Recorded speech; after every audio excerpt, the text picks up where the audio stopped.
Saseni team safeguarding.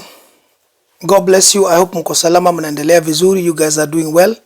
Mimi suiko sawa. Kama kawaida safeguarding officer Jeff. Leo nataka kuleta news ambazo zinahuzunisha kuhusu one of our sons by name Emmanuel Keremi, a 15 years old son. Ni mtoto wa mtu, alikuwa probably ni brother ya mtu, a prospective individual that would have been great in the community, ndani ya Kenya, ndani ya dunia, lakini sasa he's no more. Why? Because of issues that ambazo hazieleweki. What can I say? Nimeshindwa kuelewa. Why are we doing this?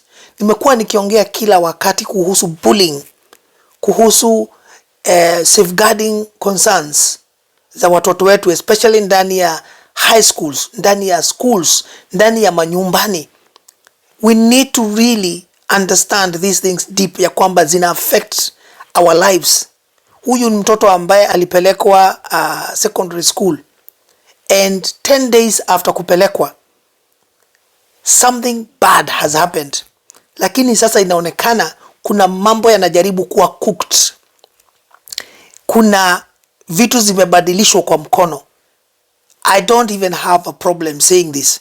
It looks like kuna mtu anaongea uongo pahali fulani, because there is no way the story ya familia, baba ya mtoto, the story ya mwalimu, principal ama headmaster wa hiyo shule, Bwana Jeffrey Muema of Kilungu High School in Makueni County, Ukambani, and daktari wa pale mtoto alipelekwa kwa mortuary anaitwa Dr. Kilungu ama ni Kitungu. The story does not add up.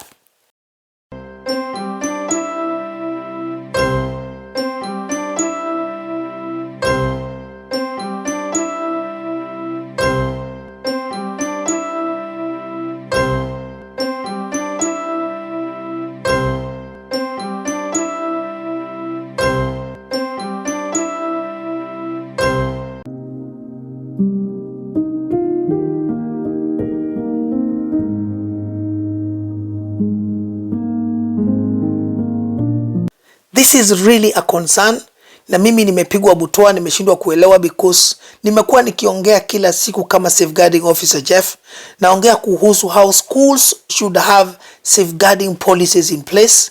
Ni lazima shule zikuwe na safeguarding officers. Kila shule ni lazima ikuwe na a few safeguarding officers depending on how the school is big.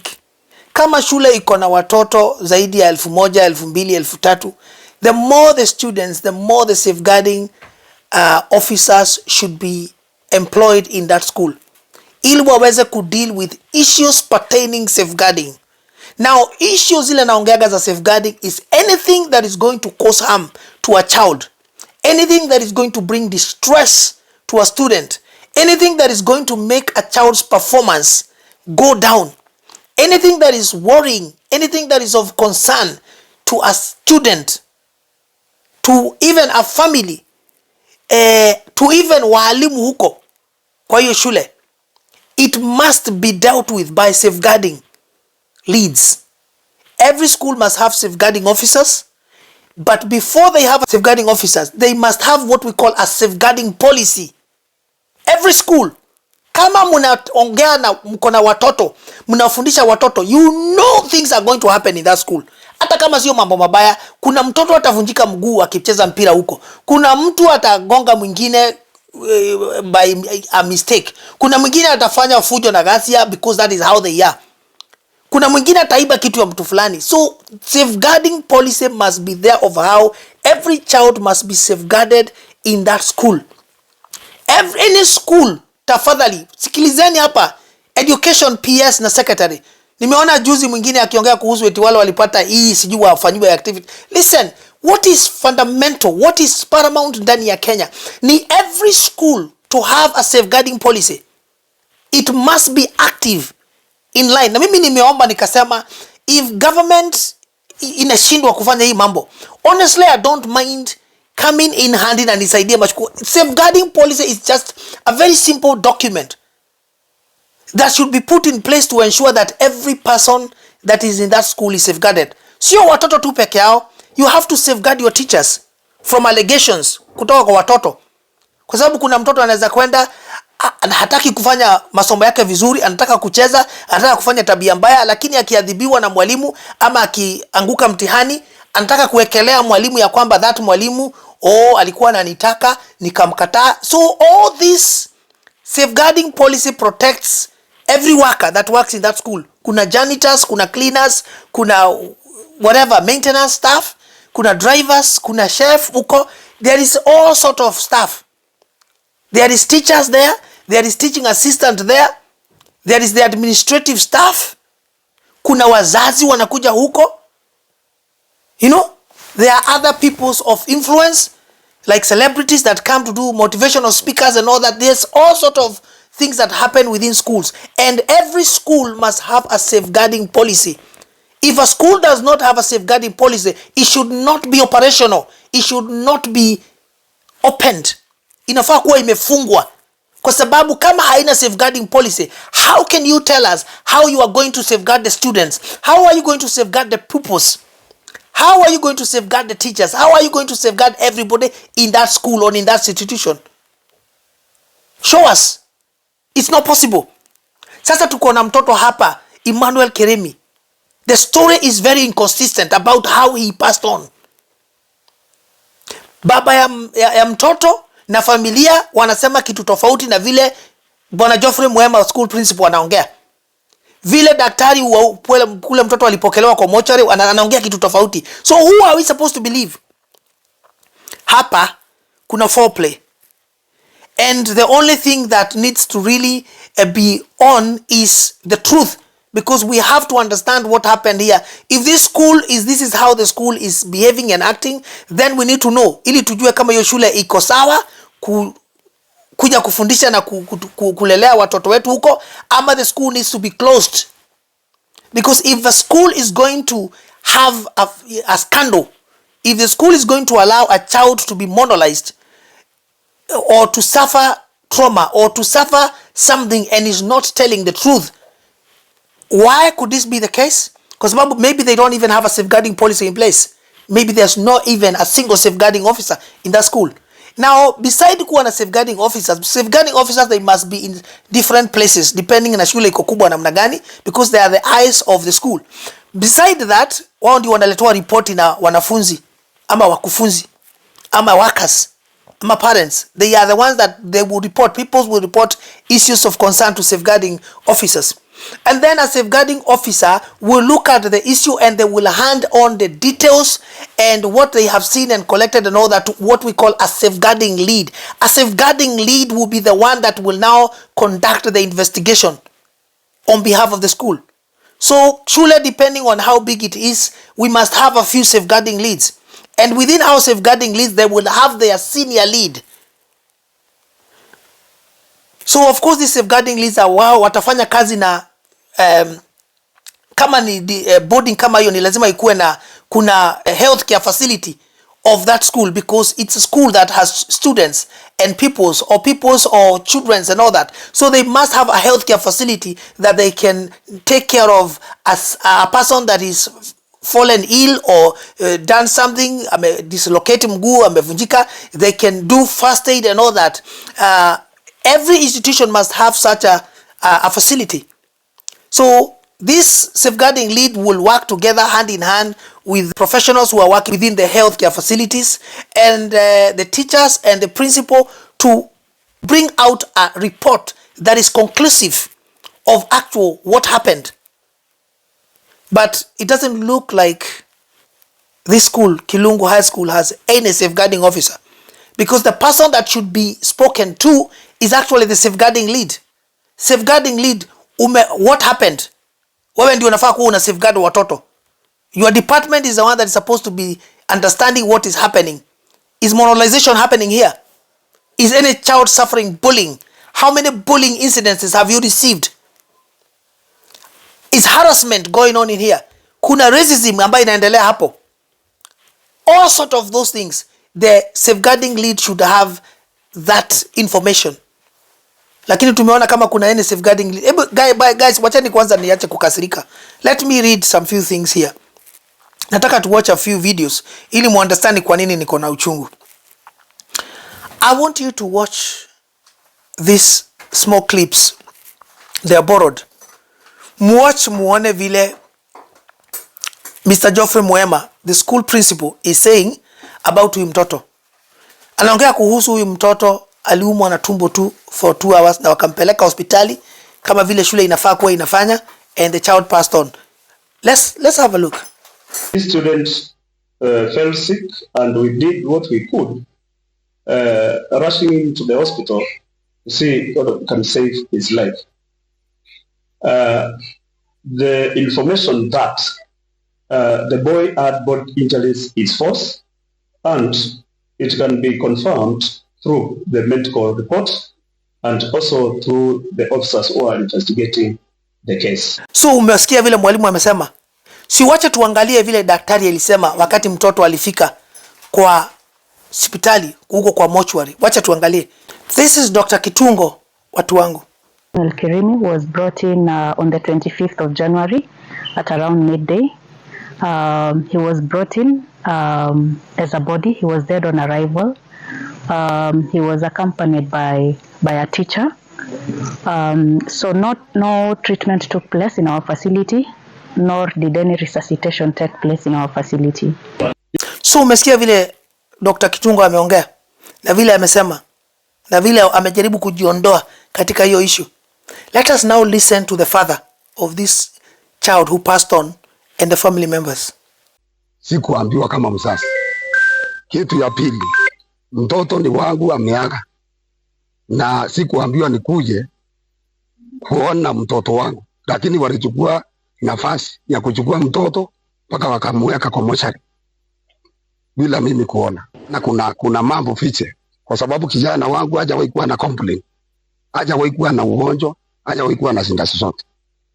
Lakini nashindwa hii shida ilitokea wapi? Kuna mambo fiche, kwa sababu kijana wangu hajawahi kuwa na complaint, hajawahi kuwa na ugonjwa, hajawahi kuwa na shida zote. Lakini nashindwa hii shida ilitokea wapi? Kijana ni mpole, sio mtukutu. Ni kijana ana mambo mengi. Sijui ya mambo ilitokea wapi. Nilipata mtoto ako na alama hapa kwa forehead, imeingia hivi ndani. So mimi nashindwa, ni alama kabisa, unaona imeingia ndani na hapa hivi kidogo. So ndio mimi nilikuwa nauliza, ile ripoti walitupea walisema walileta mtoto hatritiwe hapa. But ripoti yenye tunapata hospitali wamesema mtoto aliletwa already akiwa dead. So mimi nauliza ni nini wanajaribu kutuficha? Because I went also inside the morgue to check on the boy. It's like there was something that was done to the body because the body was already washed, which I don't think it's allowed because it's a body under the question. So we would want to get the bottom of this, even as we are helped by the administration and the bodies in charge. So watu wangu umeona, so hiyo story haiambatani. Why is the story different? Kama kuna ukweli ambao unafichwa hapa tunafaa kujua. Kwa sababu why is the Mr. Mwema, the school principal, na ule daktari wanasema vitu tofauti? Could things have exchanged hands? Could bank have talked to each other? Could money have exchanged hands? Because unfortunately hii mambo yote huwa inaweza kuhappen. I don't know. I'm just asking. But we are going to go through a text because ukisikia vile baba ya mtoto amesema na familia na what daktari anasema na what principal anasema, these are different stories. Kuna hapa kitu ambayo inafichiliwa. Let's look at a text that has been hii story nimeitoa, of course siko base hizi, nimeitoa kwa mtandao, but of course this is the truth because imeweza kupeperushwa na national TVs na kwa mtandao, it's all over the place. So this is not kitu tu ambaye ni ya kubahatisha. This is the reality. Kuna mtoto ametuacha na ametuacha in mysterious ways. So let's listen to this. Kuna mtu ambaye ameweza kuweka kitu kwa mtandao and it's quite concerning. Anaongea kuhusu a murdered in cold blood via bullying at Kilungu High School. A Form 1 schoolboy dies in what is suspected to be bullying at a high school in Kenya. So ndani ya Makueni. A Form 1 murdered at Kilungu High School in Makueni. We have evidence that a Form 1 student was monolized to death at Kilungu Boys in Makueni. Monolized. That is the word, monolization. Kuna watu wanaweza kuwa hawa understand monolization ni nini. Let me explain. Monolization ni ile mambo ambaye mtoto akienda form 1 huwa anapitishiwa through na form 4, form 3 and form 2. Huwa anapitishiwa wakati mgumu sana. Ni kama wanasema, wanafanyanga kusema umetaka tunakuja induct into these schools, how the tradition of the school na vile mambo inawaka, and that 1 year of form 1 hiyo ambaye inaitagwa mono inamaanisha you are one, mono you are solo, you are form 1. So and unapitiwa a very hard time ya unakuwa ni kama wewe ni kama mjakazi. Umeenda shuleni, kumepelekwa shuleni ukasome ukakuwa educated, but really teachers deal with it. They allow pupils and students to be subjected to that. Ni kama wanataka wakuwe initiated into the school system, into the discipline of the school, because honestly they don't do much. They are supposed to be safeguarding protocols and policies that are in place to protect and to safeguard form 1s from being monolized and from being bullied and harassed. But kuna wasichana wengi sana na vijana wengi sana ambaye wanapitiaga through magumu sana the whole of form 1, because form 1 is how you are now new, umetoka from nyumbani, hamjuani vizuri na your classmates na nini. Sasa kitambo mjuane, mnakuanga mmepitia through hiyo monolization. Unatumwa uende, wewe ndio utakuwa unawashia huyu mtu nguo, wewe ndio unamtengenezea kitanda, wewe ndio unampigia viatu zake brush, anakuambia mpaka umfunge tai, all sort of things. Mbebe vitabu, mkienda kuja uchukue vitabu zangu, kwenda umchukulie chakula kwa DH ama dining hall, mletee chai, all sort of things. They literally wewe ni kama house manager wake, wewe ni kama maid, wewe is servitude. That is what it is, and it is bad. Kuna form 1 ambayo wanafanywa monolization, unachapwa mpaka makofi, unapitishiwa through magumu, hata huko wakati wa mko kwa michezo ama mko kwa kiwanja ama mko tu kwa break time ama lunch, you suffer. Form 1s they are wanapitishiwa magumu sana. I remember when I was in form 1, tulipitishiwa hiyo. Yes, you had to go through monolization. Luckily for me, I did not suffer that much. At least kuna watu walikuwa in place that were there for me. But yes, hiyo mambo ya kutumwa chai, kwenda uchukue chakula mtu fulani, lete, piga brushi, nifigie pasi shati yangu, I went through that. Ilikuwa monolization, ni kawaida. Na inakuanga ni kama kawaida, but it is not allowed. It should not be allowed, because ina subject watoto. Kuna watoto wanapitia through so much pain mpaka to point that wanaanza kukojoa. Unakuta wao wakitanda wanajikojolea because of suffering bullying huko shuleni through your process ya monolization. Unakuta mtoto amekuwa mjinga shuleni, alikuja na very high marks kutoka kufanya KCP ama Kenya Certificate of Primary Education, but wakikuja huko kwa form 1 amekuwa bongolala kwa sababu ya what they've been subjected to. So watoto wanapitishwa through quite a lot, and this should not be allowed. This is why mimi kama safeguarding officer Jeff nasema wakati wetu, yes, tulipitishwa mambo kama hayo, but nowadays now things have changed, because wakati wetu hakukuanga na mobiles, hakukuanga na a lot of all this computer. Watu walikuwa na zile tunaita cathode ray tubes, TVs zilikuwa na big kubwa. So nowadays everything is digital, kila mtu akona. So the world has completely turned, and this issue of monolization should really be looked into. So huyu jamaa anasema hapa, huyu mtoto alipitishiwa through monolization. Na jina yake ameweka by mwalimu sitataja. Anaongea kuhusu a form 1 student identified as Emmanuel Kirimi was taken to mortuary dead few days after admission at Kilungu High School. The school, led by a fidgety and lying principal called Jeffrey Mwema, who knows how the boy died but is pretending that the boy died out of stomach ache. Those are not my words. They are the word of this individual. I'm going to screenshot this just in case, but I'm putting a disclaimer that I've received this from online and it is on social media, so I cannot be stopped for using it. Iko kwa mtandao. So anasema according to the lying school administration, the boy complained of stomach ache 2 hours before his death. So 2 hours, mtoto alishikwa eti alikuwa anaumwa na tumbo for 2 hours na akakufa. Should this happen? The answer is not really. Hawezi tu kuumwa na tumbo for 2 hours unless something has happened. Kuna kitu huyu mtoto aliwekewa kwa tumbo, aliwekewa kwa chakula akakula, ndio tumbo ikaanza kuleta shida for 2 hours na akakufa. What happened? You can't just die kwa sababu umeumwa tu na tumbo 2 hours. Si unafaa tu kunywe dawa tu alafu unapona. Am I saying that you cannot die because of stomach ache? No. Yes, you can die. But the chances of that happening is very rare and unlikely.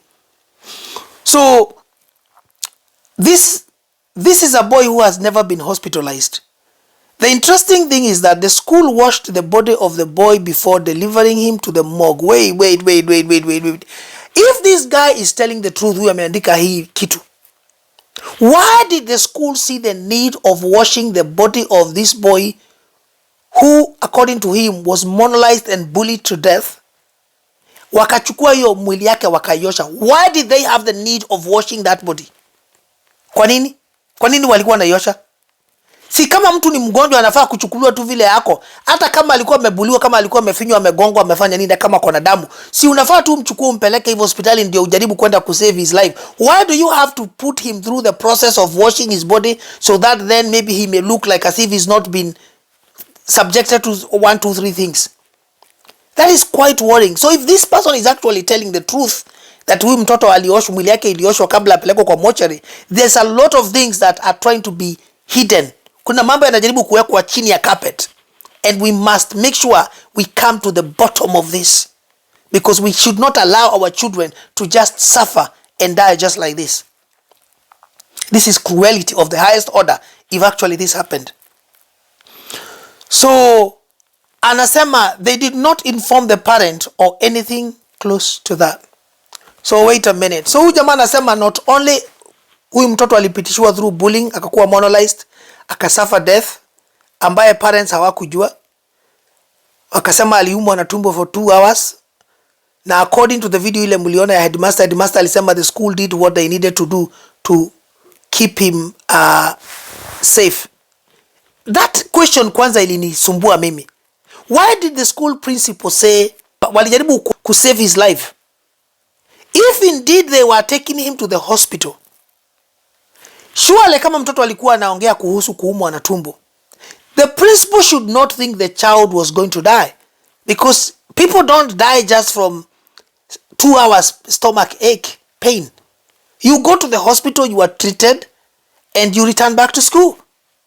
So lakini ukisikiliza words za huyu mwalimu alisema wakati alikuja na akawaambia anaumwa na tumbo, walimpeleka hospitali to save his life.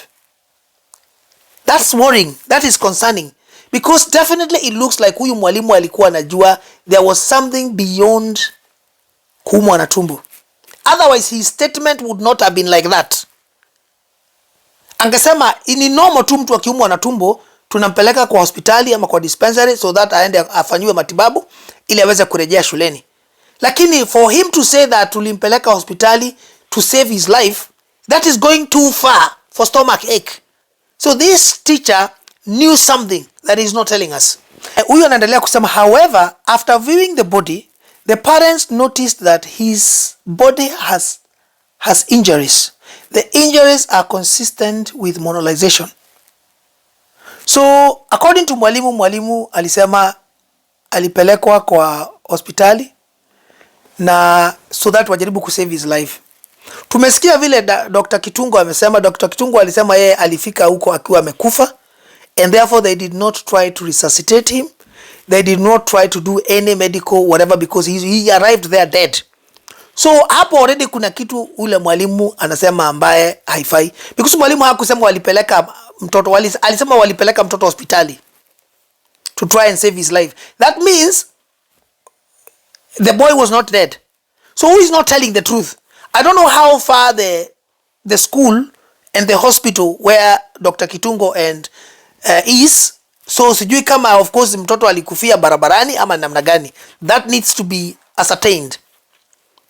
So but daktari anasema mtoto alifika akiwa hako alive. Now again, Dr. Kitungo should be able to do a postmortem and say the actual time when the child died. Na ule mwalimu anafaa kutuambia mtoto alitolewa shuleni saa ngapi, alipelekwa hospitali saa ngapi. Lakini kuna kitu kimoja wazazi wanasema. Wazazi wanasema hawakujulishwa kuhusu hii mambo ya huyu mtoto. The question is why? Geoffrey Mwema, school principal, why? What kind of school are you running there? What ethos does that school have? Bwana Mwema, ulisomea wapi wewe? Don't you understand that parents have what we call PR, ama parental responsibility? Baba ya Emmanuel Keremi has PR wakati alileta mtoto wake uko shule.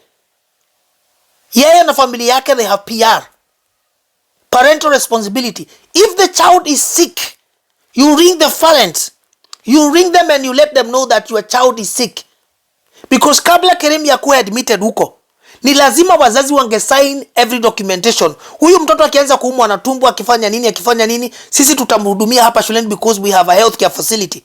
Briefly, tukiona issue yake imekuwa zidi, tutawajulisha, and tukiwajulisha, in the meantime we want you to sign here, tuseme tutampatia vidonge, tutampatia dawa na tutampeleka hospitali. That is a document that parents must sign.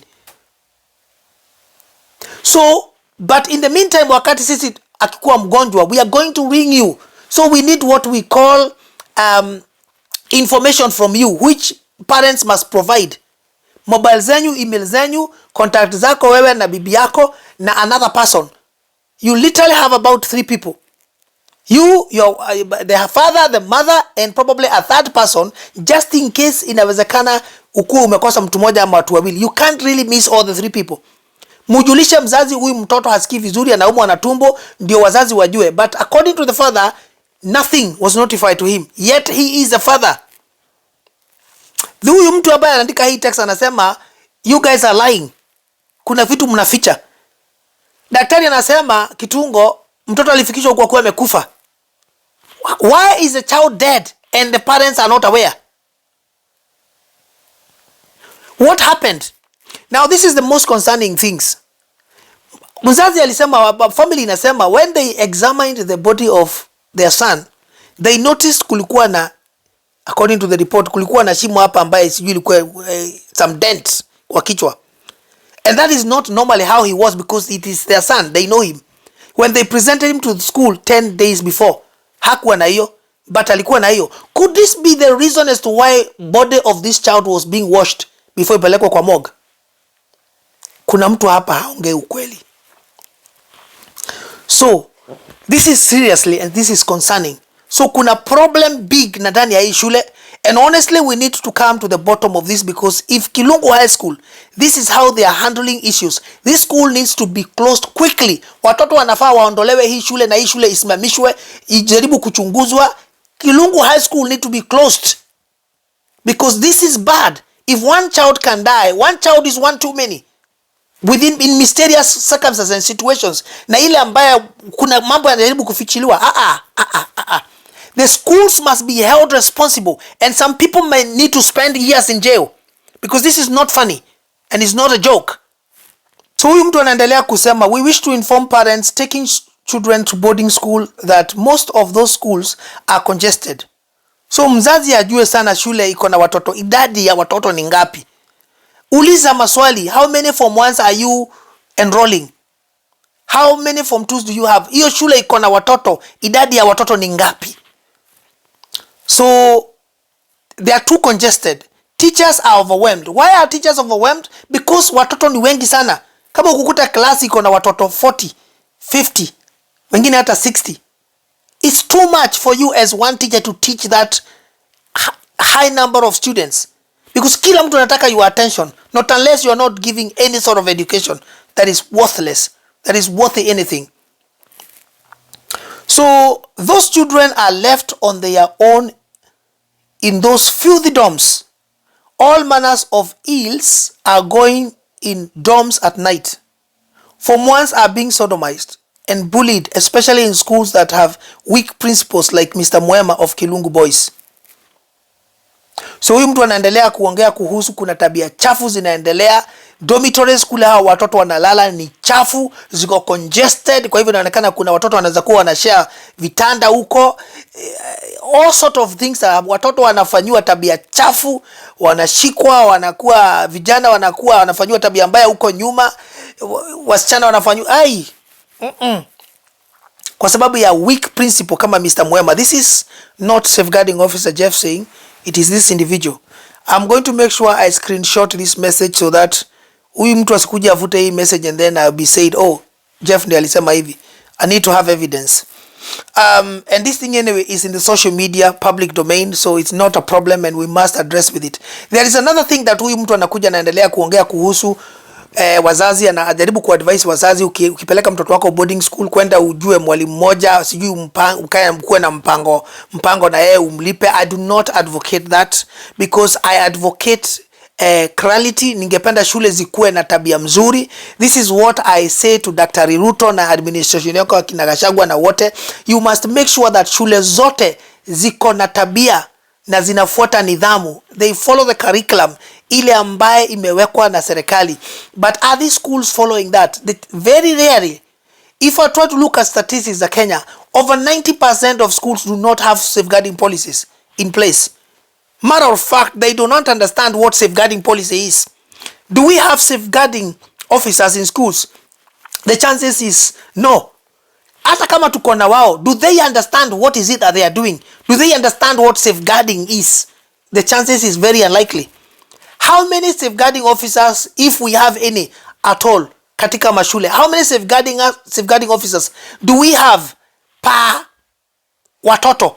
Kwa sababu you can find a school that has 3,000 students ama pupils, maybe with one safeguarding officer. You cannot have such a high number of pupils ama students with 1 or 2 or 3 safeguarding. You need to have a few, because safeguarding officers macho yao ndio macho ya wazazi.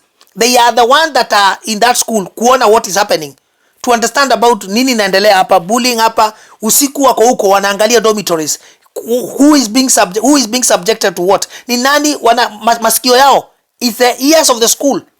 Safeguarding officers, watoto wakuwe very close relationship yao na students, especially form ones, inafaa kuwa very tight and very high, so that those children can come and talk to them. Wanafaa kuwa na private places where children can come and access, and they can talk to them and they can share their issues and their worries and anxieties with them. But do they have these safeguarding officers in place? Likely no. Now, beside kuwa na safeguarding officers, you need to have safeguarding leads, because safeguarding leads ndio watafanya what we call an investigation. Like now, this issue of Mr. Emmanuel Mwema have been dealt with by a safeguarding leads. Ule ambaye angeletoa ripoti zake na safeguarding officers, ule ambaye angeletoa ripoti yake na healthcare professionals wale wako katika hiyo shule. Because wakati Mr. Mwema, kama then what they are alleging is true, alianza kuumwa na tumbo, he must have gone to the healthcare facility kusema mimi naumwa na tumbo, ningependa mnisaidie. Okay, that health professional that is there, that is in charge there, the nurses or whatever, they definitely worked on and dealt with Mr. Keremi. What happened? What was the initial problem? What did they give him? Did they take any responsibility of transferring him to the hospital? Or did they keep him there for a number of days? Why is it that they did not do reports to say, or to the principal, to safeguarding leads, you need to conduct, or families need to be made aware, hii kitu ni serious? What actually happened in that school? So the safeguarding leads would then liaise with them and the principal and the teachers and everybody that is involved to bring out what we call a conclusive report about what happened to this child. Na hata sio tu ya kitu kama kukufa kama sadly Emmanuel Keremi, hata kama mtu amevunjika mguu. Tuseme alikuwa anacheza mpira huko kwa kiwanja na akakanyanga mpira ama akasukumwa na mtu akavunjika mguu ama akadislocate. All that must be investigated so that then the school can have a proper way of dealing with safeguarding concerns. Hapa inaonekana there is something big that is wrong with Kilungu High School. You know, so I cannot advocate what this person is saying, ya kwamba ukuwe na mwalimu mmoja ambaye utakuwa unampatia pesa, unamwangalia ili awe anakuangalilia mtoto wako. No. That is not what we can advocate here at all, because schools should be held responsible for children. Ulipeleka mtoto wako huko akiwa sawa, anafaa kuwa aende kuwa educated, not aende kuwa monolized. Issues to do with monolization nowadays cannot be tolerated, cannot be accepted anymore. Squeezy watu wameenda into another gear of doing things, because from what the parents are saying, hiyo mambo kama hiyo dent ilikuwa kwa shimo hapa, something must have happened bad. Sijui ni wapi, but kitu ilitokea mbaya, and that is what we need to come to the bottom of it. Otherwise, Kilungu High School principal and kama kuna watoto wali subject huyo mtoto to bullying and to beating and to causing atrocities upon his life to a point that yeye mwenyewe akaaga, they need to be held responsible. Wanafaa kuwa wakuwe uprooted from the school, wakuja wajulikane ni nani, they be charged and they be put behind bars. Because anybody that is in secondary school, I believe they are either adults ama they are just about to be there. Na kama ni juveniles, wapelekwa basi pia juvenile. Kuna juveniles. You cannot subject other children to that and thinks your life is just going to be okay. There is a parent, there is a mother, there is a father, there is a brother or a sister, there is a family, there is a community that has lost a prospective doctor, engineer, president, MP, anything. Emmanuel Keremi could have been anything. That is why he went to school and he joined Form 1. Unfortunately, tumempoteza. Kwa sababu gani? We can't allow this to happen. Daktari Ruto, tafadhali. Mimi nimeshajitoa many times, nimesema we can't continue like this. We are in 21st century. Unajaribu kufanya a lot of very good things, but simple things kama mashule kukuwa na safeguarding officers, mashule kukuwa na safeguarding policies. I am ready and happy to work with the government, to help the government to draft these policies. That is what I've gone to school for. I'm way trained. And these are simple documents. You just need to have a team of people that you're going to put. Let them have an office. They cannot be interfered by the principal, by the school, or be intimidated. So those are policies that you need to put in place, put structures in place, and allow them to then help the school to ensure that discipline is maintained on basis of ensuring safeguarding concerns are dealt with appropriately and in time, not outside time. Time is of essence because kitu ni lazima ikuwe investigated haraka, ndio kama kuna concern inaendelea, kama kuna issue inaendelea, ikuwe resolved very quickly. Otherwise, if you delay so much, kuna mambo yanaweza kwenda kufanyika. A lot of children, Form 1s ama monos, for those of you that are conversant with mono, the word mono, I know you went through monolization. I did it too, but didn't suffer that much. Issues to do with monolization should be safeguarding concerns. Our safeguarding officers, they should be in those dormitories. Kama ni Form 4 kufaa kuwa na a safeguarding student, safeguarding lead wa student. Form 3 kuna safeguarding lead. Form 2 kuna safeguarding. Hata Form 1 wakikuja kuna safeguarding lead. Kuna safeguarding officers, students that are safeguarding, so that they are the ones that are able to help safeguarding leads, our walimu na nini. All those things, the structure should be in place. These are not difficult things. And I'm ready to work with everybody. Daktari Ruto na timu yako, I am happy to help. We can't be allowing this to happen. Anyway, hii ni uchungu, hii video ni chungu kuifanya ya kwamba tumepoteza another child for reasons that hazieleweki, but I think it is in the best interest of every child that is in Kilungu High School. Hii mambo ya Emmanuel Keremi ijulikane how it happened. Everybody that was involved must be brought to book. Everybody that is trying to hide or lie anything pertaining the death of this child must be brought to book, charged, and jailed if possible. But before then, we send our deepest and sincere condolences to the family of Emmanuel Keremi. Tunaomba Mungu awapatie grace, tunaomba Mungu awapatie neema, awapende, apooze nyoyo zenyu, because at such a time it's only God who can come and comfort your souls. He is the only one that can give you peace that surpasses human understanding. The only thing that sisi tunaweza kusema ni pole, na mtu kama mimi nimepiga kelele zangu, nimesema hiyo shule ichunguzwe. Nimesema Kilungu High School ichunguzwe tafadhali. If people you hear, I'm saying Kilungu High School need to be investigated to understand what actually happened and why we lost a student that had been admitted there 10 days. We had a child that went there to be educated, but 10 days after they were admitted, they were no more. So investigation, proper investigation needs to be done let it be checked to understand if money exchanged hands between the school and Dr. Kitungo, because some things are not adding up. Kama kuna mtu mwingine yote anafaa pia kuchunguzwa, achunguzwe, so that we can come up with a conclusive report of actually what happened. I don't know if a postmortem has been done of this child, but the postmortem should be able to say exactly what were the causes of this child's death and actually even the time of his death.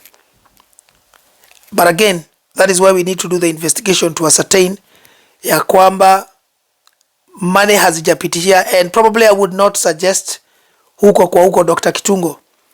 The body of this child, I hope, is not been buried, should be transferred to another private hospital whereby very different or independent postmortem should be done. Otherwise, ikijulikana ni wapi inafanywa, money can exchange hands again and the truth may never come out. But it is about time we become humane and we get to understand that unfortunately hawa watoto kuwalea kufika 15 years is not a small thing. We should not be losing our children like this. Ni chungu sana. Hii video nimeifanya kwa uchungu. Tafadhali naomba ombea familia ya the late Emmanuel Karimi, that God is going to bless them and give them peace. Pray for our safeguarding team. Pia hata sisi tunasikia uchungu sana, because it doesn't matter. I don't know this family, but they are my family because I safeguard children around the world.